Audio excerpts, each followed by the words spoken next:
ಗಾಡಿ ಜೊತೆ ಬರೋ ವಾರಂಟಿ 5 ವರ್ಷ ಇರುತ್ತೆ ಅಥವಾ 75,000 ಕಿಲೋಮೀಟರ್ ಇದು ಕಂಪ್ ಕ್ಲಿಯರ್. ಸಬ್ಜೆಕ್ಟ್ ಎಲ್ಲ ಸರ್ವಿಸ್ ಶೋರೂಮ್ ಎಲ್ಲ ಇದ್ರೆ ಮಾತ್ರ. ಗಾಡಿ ಜೊತೆ ಬರೋ ಇನ್ಶೂರೆನ್ಸ್ 5 ವರ್ಷ ಇರುತ್ತೆ. 1+4 ಒಂದೇ ವರ್ಷ ಫಸ್ಟ್ ಪಾರ್ಟಿ ಇರುತ್ತೆ, ಮಿಕ್ಕಿದ 4 ವರ್ಷ ಥರ್ಡ್ ಪಾರ್ಟಿ ಇರುತ್ತೆ. ಫಸ್ಟ್ ಪಾರ್ಟಿ ಅಂದ್ರೆ ಗಾಡಿ ಇದನ್ನ ಪ್ರತಿ ವರ್ಷ ನೀವು ರಿನ್ಯೂವಲ್ ಮಾಡಿಸ್ಕೋಬೇಕು. ಓಕೆ, ಗಾಡಿ ಜೊತೆ ಬರೋ ಬ್ಯಾಟ್ರಿ 1 ವರ್ಷ ಬ್ಯಾಟ್ರಿ ಏನಾದ್ರು ಪ್ರಾಬ್ಲಮ್ ಆದ್ರೆ ನಿಮಗೆ ಪೀಸ್ ಟು ಪೀಸ್ ರಿಪ್ಲೇಸ್ ಆಗುತ್ತೆ. ಸಬ್ಜೆಕ್ಟ್ ಎಲ್ಲ ಸರ್ವಿಸ್ ಶೋರೂಮ್ ಅಲ್ಲಿ ಮಾಡ್ಕೊಂಡಿದ್ದಾಗ ಮಾತ್ರ. ಓಕೆ, ಫಸ್ಟ್ ಸರ್ವಿಸ್ ಬಂದು 500 ಕಿಲೋಮೀಟರ್ಸ್ ಅಥವಾ 1 ತಿಂಗಳು.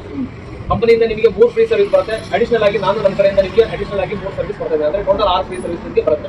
ಫ್ರೀ ಸರ್ವಿಸ್ ಅಲ್ಲಿ labour, washing, general checkup, polish ಮಾತ್ರ ಫ್ರೀ ಇರುತ್ತೆ. ಆಯಿಲ್ ಇದರಲ್ಲಿ ಏನಾದರೂ ಡೌಟ್ ಕ್ವಶನ್ಗಳಿದೆ ನಾನು ಎಕ್ಸ್ಪ್ಲೇನ್ ಮಾಡಿದ್ದು ಗಾಡಿಯ ಇಂಪಾರ್ಟೆಂಟ್ ಫೀಚರ್ಸ್ಗಳು ಪ್ಲಸ್ ಡೆಲಿವರಿ ಮಾಡಿದ್ದೀವಿ.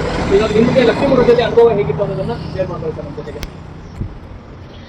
ಈಗ ಅನುಭವ ಹೇಗಿತ್ತು ಅಂತ ನಮಗೂ ಏನು ಒಂದು ಪ್ರಾಬ್ಲಮ್ ಏನಾಗಿದೆ, ಚೆನ್ನಾಗಿ ಸರ್ವಿಸ್ ಕೊಡಿ, ಚೆನ್ನಾಗಿ ಮಾತಾಡೋದು, ಚೆನ್ನಾಗಿ ಎಕ್ಸ್ಪ್ಲೇನ್ ಮಾಡಿದ್ರೆ ಏನು ಪ್ರಾಬ್ಲಮ್ ಇಲ್ಲ. ಗಾಡಿ ಯಾವ್ದು ನೋಡೋದು ಮುಂಚೆ ನಾವು ಬಂದು 150 ಸಿಟಿ ಕಂಪ್ಯೂಟರ್ ನೋಡಕ್ಕೆ ಬಂದರೆ ಅಲ್ಲಿ ನಮಗೆ ಡೈಲಿ ಈಗ ಬೆಳಗ್ಗೆ ಸಾಯಂಕಾಲ ನಮಗೆ ಜಾಸ್ತಿ ಓಡೋಲ್ಲ. ಅದಕ್ಕೋಸ್ಕರ ಸರ್ ನಿಮ್ಮ ಗಾಡಿ ಕ್ಯಾಶ್ ಅಲ್ಲಿ ತೊಗೊಂಡ್ರಾ, ಫೈನಾನ್ಸ್ ಅಲ್ಲಿ ತೊಗೊಂಡ್ರಾ?